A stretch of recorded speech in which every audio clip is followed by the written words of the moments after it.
என்னோட பேரு நிர்மலா. எல்லா பெண்களும் அழகா இருக்கிறதுக்கு தான் ஆசைப்படுவாங்க. ஆனா அந்த அழகே ஆபத்தா மாறி என் வாழ்க்கையை நாசமாக்கி என்னை படு பாதாளத்துல தள்ளி விட போகுதுன்றத நான் அப்போ நினைக்கவே இல்லை.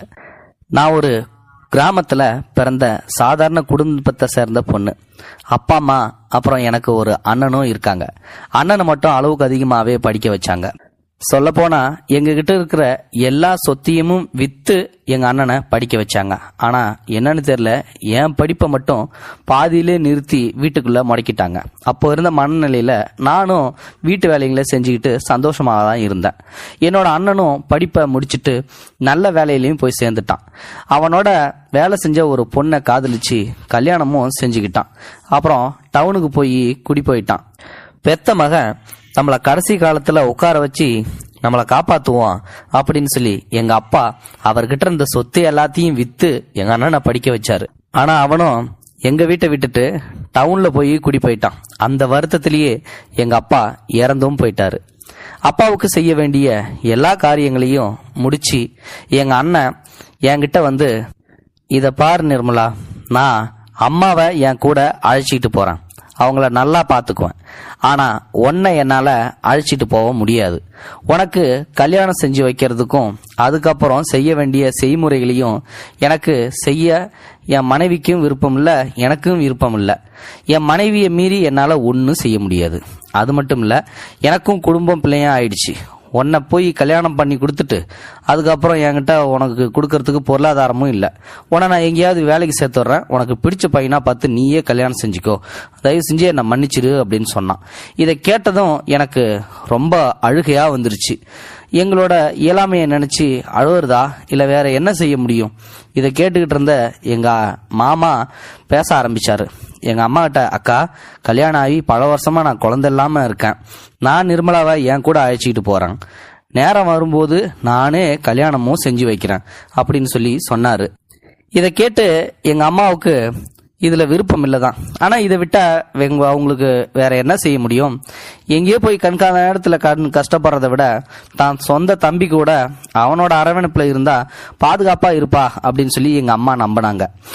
அதனால கடைசியா இருந்த ஒரே ஒரு வீட்டையும் வித்து என்னோட கல்யாண செலவுக்கு உதவும் அப்படின்னு சொல்லி எங்க அம்மா எங்க மாமா கிட்ட பணத்தை கொடுத்தாங்க. அம்மா அண்ணன் கூடயே போவ நான் மாமா கூடயே மும்பைக்கு குடியேறினேன். மாமாவை பத்தி சொல்லணும் அப்படின்னா, அவர் சின்ன வயசுல இருந்தே மும்பையில தான் வேலை பார்த்தாரு. அங்கேயே கல்யாணமும் செஞ்சுக்கிட்டாரு. அவரு எங்க அம்மா கூட பிறந்த தம்பி. வருஷத்துக்கு ஒரு முறை இல்லாட்டி 2 முறை எங்களை பார்க்கறதுக்கு வருவார். வரும்போது எனக்கான துணிமணி அவர் தான் வாங்கிட்டு வருவார். அவர் எனக்கு ரொம்ப பிடிக்கும். இப்படியான பல கனவுகளோட அம்மா கிட்ட இருந்து விடைபெற்று நான் மாமாவோட போக தயாரானேன். அப்போ எனக்கு 15 வயசு. எனக்கு அப்போ தெரியாது அம்மாவை அன்னைக்குதான் நான் கடைசியா பார்ப்பேன் அப்படின்னு. நானும் மாமாவோட வீட்டுக்கு வந்துட்டேன். வீடு பார்க்கறதுக்கு கொஞ்சம் சின்னதா இருந்துச்சு. ஆனாலும் 2 ரூம் இருந்துச்சு. ஒன்னுல மாமாவும் அத்தையும் இருந்தாங்க, இன்னொன்னுல எனக்காக ஒதுக்கி கொடுத்தாங்க. ஆரம்பத்துல அத்தை மாமா கிட்ட எதுக்காக அழைச்சிட்டு வந்தீங்க அப்படின்ற மாதிரி கேட்கவ, மாமாவும் தாங்கிட்ட இருந்த பணத்தை கொடுத்து இவ்வளவு பத்திரமா பாத்துக்கோ அப்படின்னு சொல்லி கொடுத்தாரு. பணத்தை பார்த்து சந்தோஷத்துல அவங்க ஒண்ணுமே பேசல. ஆரம்பத்துல அந்த நகரத்து வாழ்க்கை எனக்கு நரகமா தான் இருந்துச்சு. கிராமத்துல ஓடி ஆடி திரிஞ்ச எனக்கு அந்த வாழ்க்கை ரொம்ப சிரமமா இருந்துச்சு. போக போக வேற வழி இல்லாம நானும் அந்த வாழ்க்கைய பழகிக்கிட்டேன். மாமா அடிக்கடி வேலை விஷயமா வெளியூர் போயிட்டு விடுவாரு. அப்படி போகும்போது 2-3 மாசத்துக்கு அப்புறம் தான் திரும்பவே வருவாரு. அத்தை அன்பா இல்லாட்டினாலும் எனக்கு எந்த தொந்தரவும் கொடுக்கறது இல்ல. சொல்லப்போனா நான் அங்க இருப்பது அவங்களுக்கு சந்தோஷமே. ஏன்னா வீட்டு வேலை எல்லாத்தையும் நான் தான் பாத்துக்கிறேன். அதனாலதான் அவங்க இலவசமாவே ஒரு வேலைக்காரி கிடைச்சிட்டா அப்படின்னு சொல்லி நினைச்சாங்க. மாமா வீட்டுக்கு வந்து 3 வருஷம் ஆயிடுச்சு. இப்போ எனக்கு வயசு 18 வந்துருச்சு. அழகு பதுமையா வளர்ந்து நின்ன. அத்தைக்கு ஒரு தம்பியும் இருந்தாரு. எப்பயாவது வீட்டுக்கு வந்துட்டு போவாரு. அவருக்கு இன்னும் கல்யாணம் ஆகல. அவர் பார்க்கறதுக்கு சுமாராக தான் இருந்தாலும் என்கிட்ட ரொம்பவும் அன்பா பழகினாரு. ஏனோ தெரியல, அவரை பார்க்கும் போதெல்லாம் எனக்குள்ள ஒரு இனம் புரியாத சந்தோஷம் ஏற்பட்டுச்சு. அப்புறம்தான் தெரிஞ்சுது அது காதல்னு. அவரோட பேரு குமரேசன். அவருக்கும் என் மேல ஆசை இருந்தது அப்படின்றத போக போக நான் புரிஞ்சுக்கிட்டேன். ஒரு நாள் அவரோட காதலை என்கிட்ட வந்து சொன்னாரு. நானும் அதுக்கு சம்மதிச்சேன். மாமா கிட்ட அதை மறைக்க மனசு இல்லாம அவரை பத்தி சொல்ல மாமாவும் சந்தோஷப்பட்டாரு. அப்புறம் என்கிட்ட இது அத்தைக்கு தெரிய வேண்டாம், நேரம் வரும்போது நானே பேசி உன்னை கல்யாணம் செஞ்சு வைக்கிறேன்னு சொல்லி போன்லயே சொன்னாரு.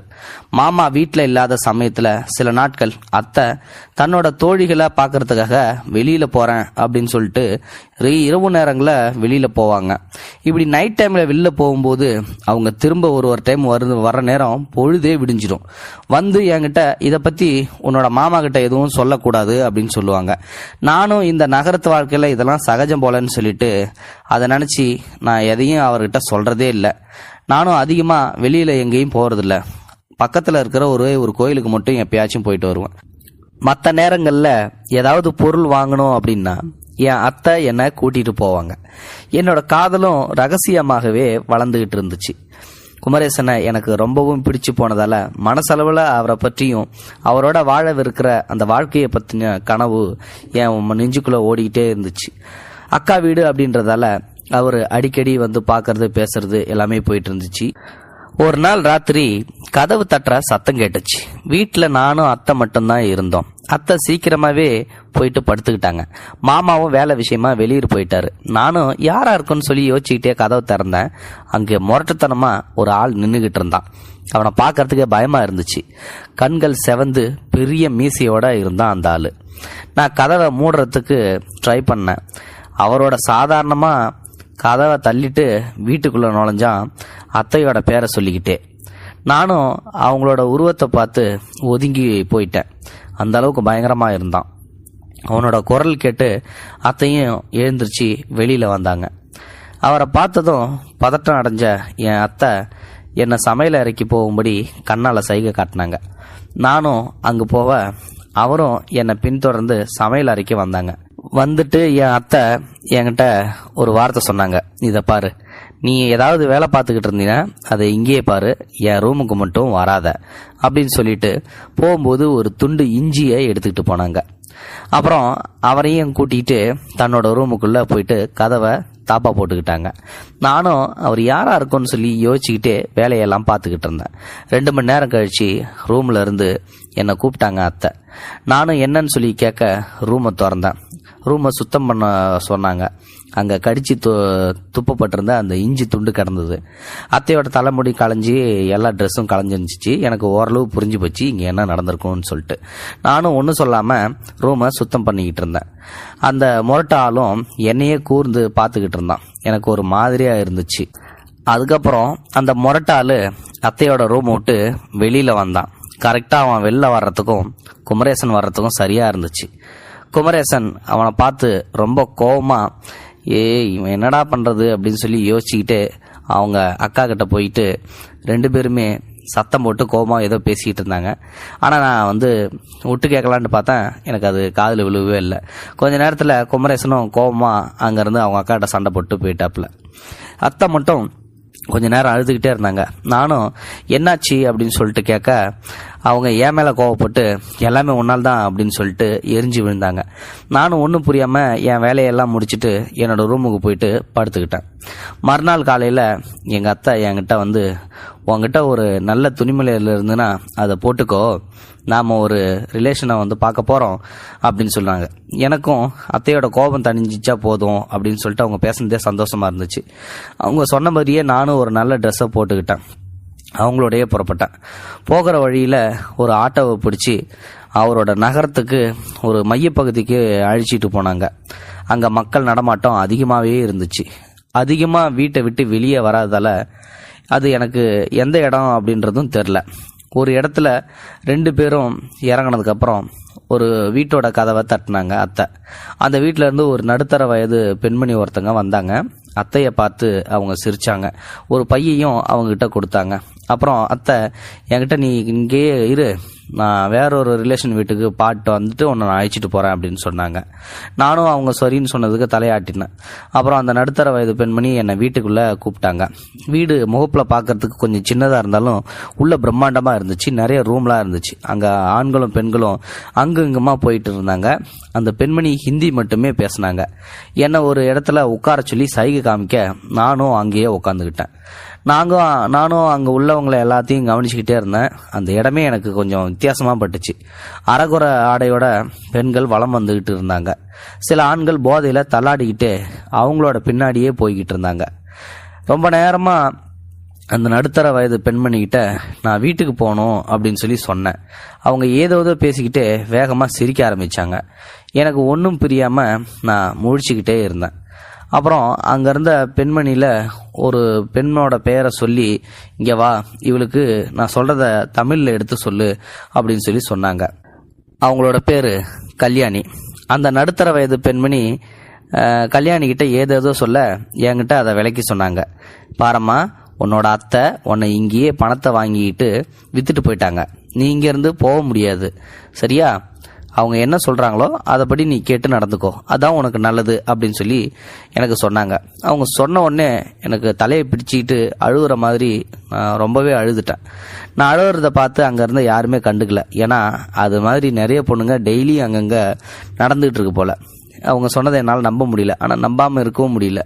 என் அம்மாவுக்கு அப்புறம் அத்தையோட மேல் தான் நான் அதிகமாக பாசமாக இருந்தேன். ஆனால் அவங்களே இப்படிப்பட்ட காரியத்தை செய்வாங்கன்னு நான் கொஞ்சம் கூட எதிர்பார்க்கவே இல்லை. நான் மும்பையை பற்றி கேள்விப்பட்டிருக்கேன். பெண்களை போய் வித்துடுவாங்க அப்படின்னு சொல்லி கூட எனக்கு தெரியும். ஆனால் நம்பிக்கை துரோகம் செஞ்சு எதுக்காக என்னை அத்தை விட்டுட்டு போனாங்க அப்படின்னு சொல்லி தெரியாமல் கூட நான் கலங்கி போய் அழுதுகிட்டே இருந்தேன். அதுக்கப்புறம் அந்த பெண்மணி கல்யாணி அக்கா கிட்ட ஏதோ சொல்ல அவங்களும் என்கிட்ட வந்து என்னை பற்றி விசாரிக்க நானும் எல்லாத்தையும் சொன்னேன். அவங்க, இதை பாரு, நீ உன்னை 2 லட்சத்துக்கு வந்து உங்கள் அத்தை வித்துட்டு போயிட்டாங்க. நீ இங்கேருந்து போகணும் அப்படின்னா இவகிட்ட நீ 3 லட்சம் கொடுத்தாதான் வந்து நீ போக முடியும். அப்படி வேணா இருந்ததுன்னா கொடுத்துட்டு தாராளமாக போ அப்படின்னு சொன்ன உடனே, இல்லைன்னா இங்கே 2 வருஷம் அவங்க சொல்கிறத வந்து நீ கேட்டாகணும். உன்ன மாதிரி நிறைய பொண்ணுங்க இங்கே இருக்காங்க. அவங்களோட வாழ்க்கையிலையும் ஒவ்வொரு துரோகம் நடந்துருக்கு. அப்படி நடந்து தான் இங்கே வந்திருக்காங்க. இந்த இடத்துல இருந்து தப்பிக்கலாம் அப்படின்னு மட்டும் கனவு காணாத. உன்னை இங்கேயே கொண்டு போட்டால் கூட கேட்கறதுக்கு ஆள் இருக்க மாட்டாங்க. ஏன்னா நீ நினைக்கிற மாதிரி இது சாதாரண இடம் கிடையாது. அந்த பெண்மணிக்கு அரசாங்க அதிகாரிகள்லேருந்து அரசியல்வாதி வரைக்கும் பழக்கம் இருக்குது. வீணா உன் வாழ்க்கையை தொலைச்சிடாத. இந்த 2 வருஷம் அவங்க என்ன சொல்கிறாங்களோ அதை கேட்டுட்டு நீ அதுக்கப்புறம் வெளியில் போயிட்டு உனக்கான வாழ்க்கையை தேடிக்கோ அப்படின்னு சொல்லி எனக்கு அவங்க சொல்கிறத புரிஞ்சுக்கொள்ள முடிஞ்சிச்சு. ஆனால் என்னால் அதை ஏற்றுக்க முடியல. இது மாதிரியான விஷயங்களை சினிமாவில் தான் நான் பார்த்துருக்கேன். ஆனால் என்னோடய வாழ்க்கையிலே நான் நடக்கணும்னு நான் கொஞ்சம் கூட எதிர்பார்க்கவே இல்லை. 2 நாளாக நான் அழுதுகிட்டே இருந்தேன். இந்த 2 நாட்களும் எனக்கு எந்த சாப்பாடும் கொடுக்கவும் இல்லை. வேற வழியும் எனக்கு தெரியல. நானாக ஒரு முடிவுக்கு வந்துட்டேன். அவங்க சொன்ன மாதிரியே 2 வருஷம் மட்டும் இருந்துட்டலாம் அப்படின்னு சொல்லி முடிவு எடுத்து விட்டேன். அதை விட்டால் எனக்கு வேறு வழியும் இல்லை. இதை போய் நான் கல்யாண அக்கா கிட்ட சொல்ல அவங்களும் சந்தோஷப்பட்டாங்க. அதுக்கப்புறம் அந்த முதலாளியான நடுத்தர வயது பெண்மணிகிட்ட இதை சொல்ல, சரி நல்ல ட்ரெஸ்ஸாக வந்து போட்டுக்க, இவளுக்கு வந்து சாப்பாடு கொடு அப்படின்னு சொல்லி சாப்பாடு எனக்கு கொடுத்தாங்க. அன்னைக்கு நைட்டே என்னை அலங்காரம் செஞ்சு வரிசையில் நிற்க சொன்னாங்க. அங்கே இருக்கிற பெண்களும் அவங்களோட மொழியில் எனக்கு ஆறுதல் சொன்னாங்க. அவங்க பேசுறது ஒன்றும் புரியல.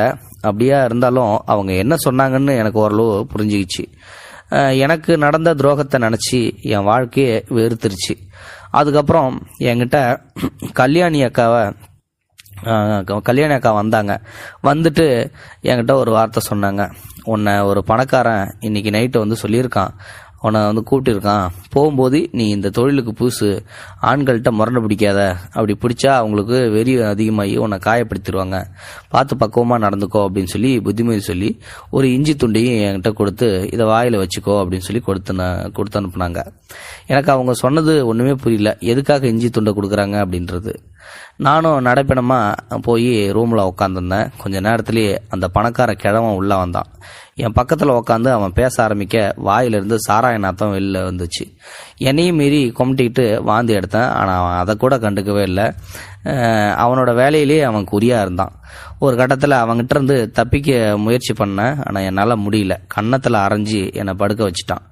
அதுக்கப்புறம் என்கிட்ட ரொம்ப முரட்டுத்தனமாக நடந்துக்கிட்டான்.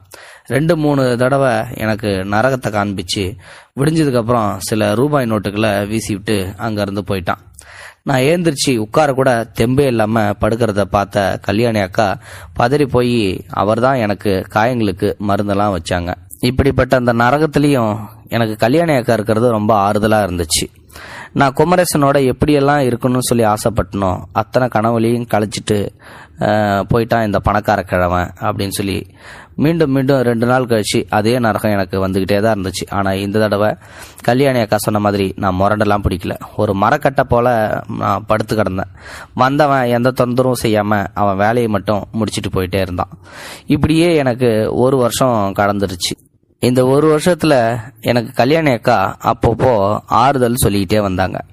ஒவ்வொரு தடவை சொல்கிற போதும் ஒரு இஞ்சி துண்டை கொடுத்து வாயில் வச்சுக்க சொல்லுவாங்க.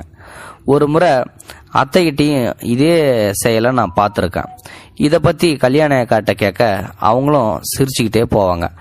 ஆனாலும் அத்தையும் குமரேசனும் அன்னைக்கு நைட்டு என்ன பேசியிருப்பாங்க, எதுக்காக மறுநாளே என்னை இங்கே கொண்டாந்து விட்டுட்டு போயிட்டாங்க அப்படின்னு நான் அடிக்கடி யோசிச்சுக்கிட்டே இருப்பேன். கல்யாணி அக்காவுக்கு ரொம்ப நாளாகவே உடல்நிலை கொஞ்சம் சரியில்லாமல் இருந்துச்சு. திடீர்னு ஒரு நாள் நைட்டு அவங்களோட உடல்நிலை ரொம்ப மோசமாக இருந்துச்சு. அவங்களுக்கு எப்படியும் 40 வயசை தாண்டி இருக்கும். என்ன மாதிரியான பெண்களை பக்குவப்படுத்துறது தான் அவங்களோட வேலையாக இருந்துச்சு. இருந்தாலும் அவங்க என்னை பாசமாக தான் பார்த்துக்கிட்டாங்க. அன்னைக்கு நைட்டு கல்யாணி அக்கா இறந்தும் போயிட்டாங்க. அவங்களோட கையில் எனக்காக எழுதின கடிதமும் இருந்துச்சு. அதை என்கிட்ட கொடுக்க நானும் அதை படித்து பார்த்தேன். அதில் அவர் எப்படி காதலனால் ஏமாற்றப்பட்டு இங்கே வந்து விற்கப்பட்டிருக்காங்க அப்படின்றதையும் அந்த இஞ்சியோட ரகசியத்தையும் சொல்லி இருந்தாங்க. இஞ்சி சாப்பிட்றதுனால எந்த தொற்று நோயும் தொற்றாது அப்படின்றதும் குறிப்பிட்டிருந்தாங்க. அவருக்காக சேர்த்து வச்சிருந்த அந்த கொஞ்சம் பணத்தையும் எனக்காக கொடுக்க சொல்லி இருந்தாங்க. என்ன அவரோட சொந்த மகளாகவே நினச்சி அவங்க இந்த கடிதத்தை வந்து எழுதியிருக்காங்க அப்படின்றது தான் எனக்கு தெரிய வந்துச்சு.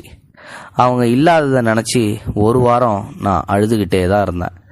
என்னோட நிலைமையை பார்த்து என்னை யாரும் தொந்தரவும் செய்யலை. அவங்க இல்லாத மீதம் இருந்த இந்த 1 வருடமும் நரகமாக கழிஞ்சிச்சு. மொத்தம் 2 வருடம் கழிஞ்சதால ஒரு நாள் என்னை அந்த முதலாளி பெண்மணி கூப்பிட்டாங்க. உன்னை வச்சு நான் ரொம்ப சம்பாதிச்சிட்டேன், உனக்கு விருப்பம் இருந்தால் நீ இங்கே இருக்கலாம், இல்லைன்னா வெளியில் போய் நீ பிழைச்சிக்கலாம், உனக்கு சேர வேண்டிய பணம் அப்படின்னு சொல்லிட்டு ஒரு சின்ன தொகையை என்கிட்ட கொடுத்தாங்க. தவறான தொழில் செஞ்சாலும் அவங்க நியாயமாகவே நடந்துக்கிட்டாங்க. என்கிட்டையும் வாடிக்கையாளர்கள் கொடுத்துட்டு போன ஒரு சின்ன தொகையும் இருந்துச்சு. நானும் சந்தோஷமாக அவங்கள்ட்ட இருந்து விடைபெற்று மாமாவை பார்க்கறதுக்காக அங்கே போனேன். ஆனால் அவங்க அந்த வீட்டில் யாரும் இல்லை. அக்கம் பக்கத்தில் விசாரிக்க அவங்களுக்கும் எதுவும் தெரியாது அப்படின்னு சொல்லி சொன்னாங்க. எங்கெங்கேயோ வேலை தேடி அலைஞ்சிக்கிட்டு இருந்தேன். கடைசியாக ஒரு ஹோட்டலில் எனக்கு வேலை கிடச்சிச்சு. ஆனால் தனியாக இருக்கும் பெண் அப்படின்றதால எல்லாருமே என்னை உபயோகிக்க மட்டும்தான் முயற்சி செஞ்சாங்க. சொல்லப்போனால் நான் அங்கே இருந்ததை விட இங்கே தான் காமப்பேய்கள்கிட்ட அதிகமாக உலாவி கொண்டுகிட்டு இருந்தாங்க. ஒரு கட்டத்துக்கு மேலே அவங்கள செஞ்ச தொந்தரவை என்னால் தாங்கிக்கவே முடியல. நானும் பலமாக யோசித்து முன்னாடி இருந்த இடத்துக்கே போயிடலாம் அப்படின்னு சொல்லிட்டு முடிவே செஞ்சிட்டேன். முதலாளியும் என்னை மகிழ்ச்சியோடு வரவேற்றாங்க. அப்புறம் எப்போதும் போல் அதே நரகம்தான். ஆனால் வெளியில் இருக்கிறத விட எனக்கு இது சொர்க்கமாகவே இருந்துச்சு. இப்படியே 5 வருஷம் கழிச்சிருச்சு. ஒரு நாள் இரவு ஒரு வாடிக்கையாளர் கூப்பிட்டுருக்கிறதா சொல்ல நானும் ரூமில் போய் காத்துக்கிட்டு இருந்தேன். வந்தவரை பார்க்கும்போது எனக்கு ரொம்ப அதிர்ச்சியாக இருந்துச்சு. காரணம் அது குமரேசன். அவரும் என்னை அடையாளம் பார்த்துட்டு அழுவவே ஆரம்பித்தார். உன்னோட இந்த நிலைமைக்கு காரணம் நான் தான் அப்படின்னு சொல்லி தலையில் அடிச்சுக்கிட்டாரு. அவர் சொன்னது புரியாமல் அவரையே பார்த்துக்கிட்டு இருக்க அப்புறம் அவரவே சொல்ல ஆரம்பித்தார். அன்னைக்கு நைட்டு நடந்ததை பற்றி சொன்னார். என்னோட அக்காவுக்கும் அந்த முரட்டாளுக்கும் இருக்கிற பழக்கம் எனக்கு முன்னாடியே தெரியும். பல தடவை நானும் மாமாவும் கண்டிச்சும் என் அக்கா திருந்தவே இல்லை. அதனால தான் உன்னோட மாமா அடிக்கடி வீட்டில் இருக்காம வெளியில் போயிடுறாரு. அன்னைக்கு நைட்டு நீ இருக்கும்போதும் அவன் அப்படி நடந்தது என்னால் ஏற்றுக்கவே முடியல. அக்கா கிட்ட நான் உன்னை இன்னும் கொஞ்ச நாள்லேயே கல்யாணம் பண்ணிக்க போகிறேன் அப்படின்னு சொல்லி சொன்னேன். அதை சொன்ன அடுத்த நிமிஷமே என்கிட்ட கோவப்பட்டு கத்த ஆரம்பித்தாங்க. அதுக்கப்புறம் வாக்குவாதம் ஆயிடுச்சு. நான் அங்கேருந்து கோவப்பட்டேன், வெளில போயிட்டேன். மறுநாளே திரும்ப நான் அங்கே போய் பார்க்கும்போது நீ வீட்டில் இல்லை. அக்கா கிட்ட கேட்க அவள் வேற யாரு கூடயே ஓடி போயிட்டா அப்படின்னு சொல்லிட்டு என்கிட்ட சொன்னாங்க. ஆனால் நான் முதல்ல நம்பவே இல்லை. சில காரணங்களையும் சில சாட்சிகளையும் தயார் செஞ்சு என்னை நம்ப வச்சாங்க. ஒரு கட்டத்தில் நானும் நம்பிட்டேன். அப்புறம் நானும் திருமணமும் செஞ்சுக்கிட்டேன். எனக்கு வாய்ச்ச மனைவி உன்ன மாதிரி இல்லை. அவள் என்கிட்ட ரொம்ப கோபமாக தான் நடந்துக்கிட்டா. எங்களுக்கும் குழந்தையானதுக்கப்புறம் அவள் திருந்ததா தெரியல. அடிக்கடி கோவப்பட்டுக்கிட்டு தான் இருந்தா. அதுக்காக நான் இப்படி அடிக்கடி வெளியில் வந்துடுவேன் அப்படின்னு சொல்லிட்டு அழுதுகிட்டே சொன்னார். எனக்கு அவர் சொன்னது ஓரளவுக்கு புரிஞ்சு போச்சு. தம்பியை எனக்கு கல்யாணம் செஞ்சு வைக்க மனசு இல்லாம தான் அத்தை என்னை கொண்டாந்து இங்கே விட்டுட்டு போயிருக்காங்க அப்படின்றத காரணம் எனக்கு புரிய வந்துச்சு. அதுக்கப்புறம் குமரேசன் எல்லாத்தையும் விட்டுட்டு நீ என்கிட்ட வந்துரு, நாம புதுசாக ஒரு வாழ்க்கையை தொடங்கலாம் அப்படின்னு சொல்லி என் பக்கத்தில் வந்தார். அவர் சொன்னதை என்னால் ஏற்றுக்க முடியல. மனசாலையும் உடலாலையும் பாதிப்படைஞ்சிருச்சு எனக்கு மட்டும்தான் தெரியும். நானும் கோபமா இதுதான் எனக்கு பிடிச்ச வாழ்க்கை, இதை விட்டுட்டு நான் எங்கேயும் வரமாட்டேன், தயவு செஞ்சு என்னை தொந்தரவு செய்யாதீங்க, உங்களால் முடிஞ்சா உங்கள் மனைவியை சமாதானப்படுத்தி புதுசாக வாழ்க்கையை அவளோட தொடங்குங்க அப்படின்னு சொல்லி நான் சொன்னேன். அவரும் கொஞ்ச நேரம் யோசிச்சுட்டு எதுக்காக வந்தாரோ அதை நிறைவேற்றாமலேயே அங்கேருந்து போயிட்டாரு. அவர் போனதும் நானும் அழுதுகிட்டே தான் இருந்தேன். 6 மாதத்துக்கு அப்புறம் கதிரவன் மூலமா நான் இங்கே இருக்கிறத தெரிஞ்சுக்கிட்டு என் மாமா என்னை பார்க்க வந்தார். என்னை பார்த்ததும் அவர் கதறி கதறி அழுதார். நானும் அவர்கிட்ட அழுதுகிட்டே தான் இருந்தேன். அதுக்கப்புறம் அவர் உனக்கு செய்த துரோகத்துக்கு உனதோட அத்தை பக்காவதம் படுத்துக்கிட்டா, என்னாலும் அவளை கவனிக்க முடியல, ஏதோ ஒரு அரசாங்க ஆஸ்பத்திரியில் அனாதையாக கிடக்கிறா, இது அவளுக்கு கிடைச்ச சரியான தண்டனை தான், அத்தையும் இதே போல் ஒரு இடத்துல இருந்தால் நான் அழைச்சிக்கிட்டு திருமணம் செஞ்சுக்கிட்டேன் அப்படின்ற உண்மையே சொன்னார். ஒரு வகையில் உன்னோட இந்த நிலைமைக்கு நானும் தான் காரணம், என்னை மன்னிச்சிடு அப்படின்னு சொல்லி கதறி அழுவினார். அதுக்கப்புறம் அம்மாவை பற்றி விசாரிக்க அவங்க கடந்த வருஷம்தான் இறந்து போனாங்க அப்படின்ற துயரமான செய்தியும் சொன்னார். அதுக்கப்புறம் அவருக்கு நான் இங்கே இருக்க நல்லா தான் இருக்கேன் அப்படின்ற நம்பிக்கையை சொன்னேன். என்னை பற்றி வேறு யாருக்கும் தெரியப்படுத்த வேண்டாம் அப்படின்னு சொல்லி நான் சொல்லிட்டேன். போகும்போது என்கிட்ட இருந்த கொஞ்சம் பணத்தையும் கொடுத்து அனுப்புனேன். அவர் வாங்க மறுத்தாலும் கட்டாயப்படுத்தி கொடுத்து தான் அனுப்புனேன். மாதத்துக்கு ஒரு தடவை என்னை பார்க்கறதுக்காக என் மாமா வந்துடுவார். நானும் அவர்கிட்ட கொஞ்சம் கொஞ்சம் பணம் கொடுத்து அனுப்பிவிடுவேன். அவரும் தவறாமல் மாதம் என்னை பார்க்கறதுக்கு வருவார். நானும் என்னால் முடிஞ்ச பணத்தை கொடுத்து அனுப்பிக்கிட்டே தான் இருந்தேன். எனக்கு இப்போ 35 வயசு ஆயிடுச்சு. மாமாவும் சில மாதங்களாக என்னை தேடி வரவே இல்லை. நானும் புரிஞ்சுக்கிட்டேன் அவர் இதுக்கு மேலேயும் உயிரோடு இருக்க வாய்ப்பே இல்லை அப்படின்னு சொல்லிட்டு. குமரேசனையும் அதுக்கப்புறம் இங்கே பார்க்க முடியல. என்னுடைய காலம் முடிஞ்சிட்டதால இப்போ நான் தான் கல்யாணி அக்கா பார்த்த அதே வேலையை இங்கே பார்த்துக்கிட்டு இருக்கேன். எங்கேயோ பிறந்து எங்கேயோ வளர்ந்து கடைசியில் இந்த இடத்துக்கு அழைச்சிட்டு வந்த எனது விதியை நினச்சி சில சமயம் அழுவது உண்டு. ஏன்னா அதை மட்டுமே என்னால் செய்ய முடியும். இந்த வாழ்க்கையில் இருந்து விடுதலையாக நினைக்கும் ஒரே விஷயம் மரணம்தான். அந்த மரணத்திற்காக நானும் காத்து கொண்டிருக்கிறேன், உடலில் பல வியாதிகளோடு. இது போன்ற செய்திகளை உடனுக்குடன் நீங்கள் தெரிந்து கொள்ள மறக்காமல் எங்களுடைய சேனலை சப்ஸ்கிரைப் செய்யவும், கூடவே பக்கத்தில் வரும் பெல் ஐக்கானையும் கிளிக் செய்யவும்.